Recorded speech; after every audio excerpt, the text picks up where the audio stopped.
by Keith Jones. He was defensive back here at Florida State back in the 78, 79, and 80 season. He played 35 games and appeared in the first 2 Orange Bowls that Florida State ever appeared in. And Keith, let's go back to that first Orange Bowl appearance in the 78 season. You're undefeated going in, and you lose to Oklahoma 24-7. What do you remember of that game, that first appearance for Florida State, if you can remember back that far? Well, 2 things, Jonathan. First of all, unbelievable excitement to be going to a bowl game. 78, we'd gone 8-3 and didn't go to a bowl game. 79, we're undefeated. We get ranked in the top 5. We're in a place that Florida State had never been before. So we were excited just to be going to Miami and to have the opportunity to play a team like Oklahoma.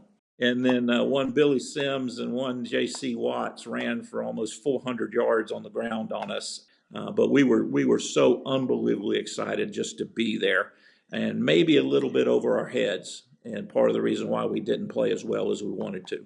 Next season, you go 10-1 and awarded the second straight Orange Bowl appearance. And who do you face?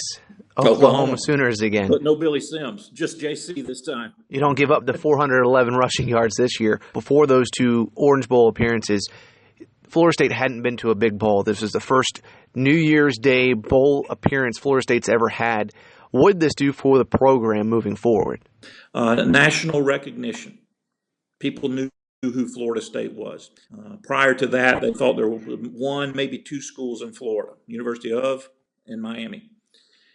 Prior to my getting at Florida State, remember FSU had only run 3 games in 4 years. They'd had a winless year. So we turned things around and got Florida State back to national prominence. I think that's probably the biggest thing we accomplished during that period. What would you grade those appearances in the Orange Bowl? Oh, that was an A.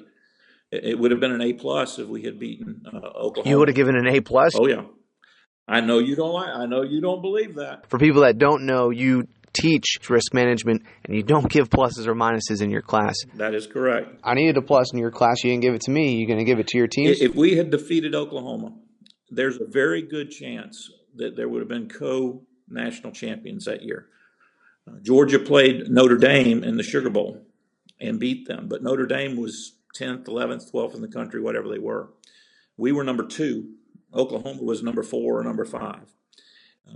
If we had won that game, we probably would have had a split national championship, and Coach Bowden would have had his first. That's how close we came. That's why I would give us an A, and I'll hold that plus because we didn't knock down that 2-point conversion. That's a lot coming from you. That's Keith Jones. You can listen to him on Front Row pregame football radio as well as every men's basketball. Thanks so much. You're one of a kind. Someone playing as far back as you did. You got to be one of the only ones that knows how to use FaceTime. Thanks so much for joining us.